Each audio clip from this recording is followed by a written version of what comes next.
when c2 is equal to 0, so we'll be getting x equal to y equal to c1 e raised to t. So we'll have two cases when c1 is greater than 0 and c2 is c1 is less than 0. And c1 is greater than 0, so this will be tracing this half line y equal to x on the positive side, and when c1 is less than 0, it will be tracing the half line y equal to x on the third quadrant.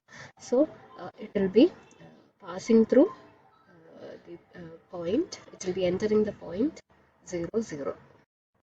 When both c1 and c2 are not equal to 0, so from this equation we'll be getting x is equal to c1 e raised to t, and here you have c1 e raised to t. So e raised to t in the value x by c1 kittum. So e raised to t will be x by c1, substituting that here, so we'll be getting y equal to x plus c2 by x square by c1 square varum. So that will be the value of y. So paths can be represented in this form: y equal to x plus c2 x square c1 square. Now when you give different values for arbitrary constant, this actually forms a parabola. So y equal to x plus c2 by c1 square into x square. This is the family of parabolas. So if you look at the values of x and y, so if c1 is greater than 0, x will be greater than 0, and if c1 is less than 0, x will be less than 0. So it will be tracing the points on the parabola. So depending on c1 is greater than 0 and c2 is greater than 0, x will be greater than or less than 0. So it will be now all the parabolas. So parabola is of the form y equal to x plus c2 by c1 square into x square. So you can see that all such parabolas are going to enter the origin. So all these curves will pass through the point 0 0 as it satisfies the equation. So those will be the shape of the paths you have. So it will be like this. So as you have seen, you have the y-axis, then we have the line y equal to x, and then we have this parabola such that it enter the origin. So therefore the point 0 0 will be a node. So this is how we have defined the node. Okay, so all the paths will approach and enter the origin. And now if you look at the solution of the differential equation other way, so we'll get dy by dx equal to g by f. So that is going to give minus x plus 2y by x. So we know that this is a first order homogeneous differential equation. So we can use the substitution y equal to dx വെച്ച് equation solve ചെയ്യുമ്പോൾ we'll be getting this solution. So we'll be getting y equal to x plus some cx square. So that will be a one parameter family of curves. So this will be the form of solution. Okay, so from this procedure we'll get the information that the path traced will be curves. നമുക്ക് ഈ ഫോമിലുള്ള curves ആയിരിക്കും, parabola ആയിരിക്കും കിട്ടുക. Solutions to be parabolas, and when c is 0 we'll get the solution to be y equal to x, but the points on the y-axis does not come on this solution. So that is the only thing which is different when you use this technique. That means obtaining the path using the solution of the first order differential equation. അപ്പോൾ നമുക്ക് parabolic paths y equal to x വരും, അതിനകത്ത് x equal to 0, that is not coming here.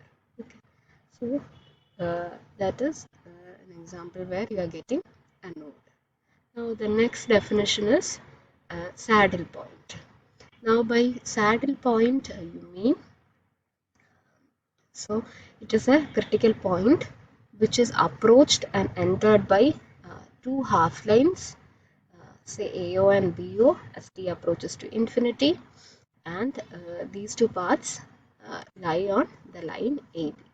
So it is also approached and entered by two half lane paths CU and DU as t tends to minus infinity.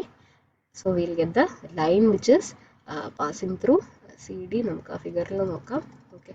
So this is the figure you'll be getting two half lines AO and BO such that it enters the origin, then CO and DO such that it enters the origin. In a saddle point പ്രത്യേകത ഇതാണ്, the remaining paths will be of the form of hyperbolas. So you can see there is this path and there is this path, that is a hyperbola, and again this path and this path will form a hyperbola. So the rest of the paths will be hyperbola such that it will be asymptotic to these two lines. So you can see that this parabolയുടെ രണ്ട് ends ഈ ABയും CD എന്ന് പറയുന്ന രണ്ട് ലൈൻസിലേക്കാണ് approach ചെയ്യുന്നത് as t tends to infinity or t tends to minus infinity. So we will be getting these lines and hyperbolas such that the hyperbolas asymptotically tend to those lines. So such a critical point is called a saddle point. So that is a figure. So it is approached and entered by two half line paths AO and BO, and two paths lie on the line AB, then approached and entered by two half line paths CO and DO, and these paths lie on another line CD, and between the four half line paths there are four regions, and each region contains family of paths resembling hyperbola. So that is the saddle point, and the speciality of these hyperbolas is these paths do not approach the origin as t tends to infinity or t tends to minus infinity, but instead they are asymptotic to one or another of the half lane planes as t tends to infinity and as t tends to minus infinity. So that is a saddle point. So there will be lines which enters the origin, and between the lines there will be paths resembling hyperbolas which are asymptotic to one or both of the lines. So that is the case of the saddle point. Okay, now let us look at the third type of critical point. So the third type of critical point is called a center. Now by center you mean it's a critical point that is surrounded by a family of closed paths. So നമ്മൾ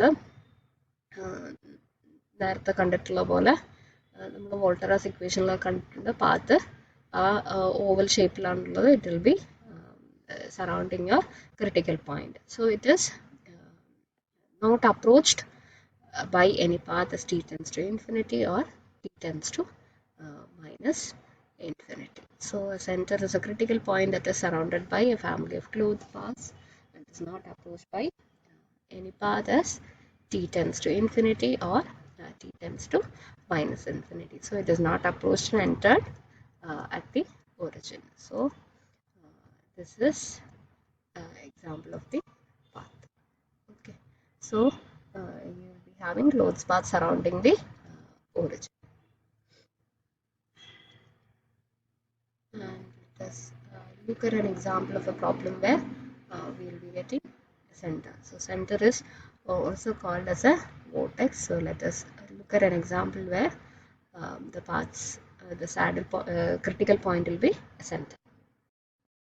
Consider the equation dx by dt equal to minus y and dy by dt equal to x. So you can see that origin is a critical point, and let us solve for the equation. So when you solve for the equation, the general solution will be minus c1 sin t plus c2 cos t, then y equal to c1 sin t plus c2 sin t. Now let me so let us look at the initial value problem. X at 0 equal to 1 and y at 0 equal to 0. So upon solving, we will be getting x equal to cos t and y equal to sin t. And if you have another set of initial conditions, so this is a set of conditions, so അതിലൂടെ pass ചെയ്യുന്ന path ആയിരിക്കും x equal to cos t sin t. അതുപോലെ if you have another set of initial condition, x at 0 equal to 0, y at 0 equal to -1, we will be getting x equal to sin t, y equal to minus cos t. So that will be giving cos t minus pi by 2 sin t minus pi by 2. Now you can see that both of them will be satisfying the equation x square plus y square equal to 1. So both the solution curves will be representing unit circle. So the two different solutions, they will be defining the same path C, so which is the unit circle. So the paths are traced in counterclockwise direction. So again, if you solve the equation the other way, so you can see that this equation is variable separable, so we will be getting y dy minus x dx. So upon solving, plus x dx equal to 0 varum. Upon solving, we will be getting x square plus y square equal to some arbitrary constant, so which you can give us c square. So general solution will be of the form x square plus y square equal to c square. So therefore all the paths will be in the form of circles. So all the paths are surrounding your critical point 0, 0. So therefore 0, 0 will be a center. Critical point we have called a spiral, or it is also called a focus. Now by spiral you mean the critical point is approached in a spiral manner. It does not enter, it is approaching only. So this will be the form of the critical form of the path. Okay, you can see that this path will be approaching here, and our spiral continue ചെയ്യും until we approaching to the origin, but it will not be entering the origin. So if the paths are of this form, the critical point is said to be a spiral. So such a point is approached in a spiral-like manner by the family of paths that wind around it an infinite number of times as t tends to infinity or t tends to minus infinity. While the paths approach the origin, they does not enter it.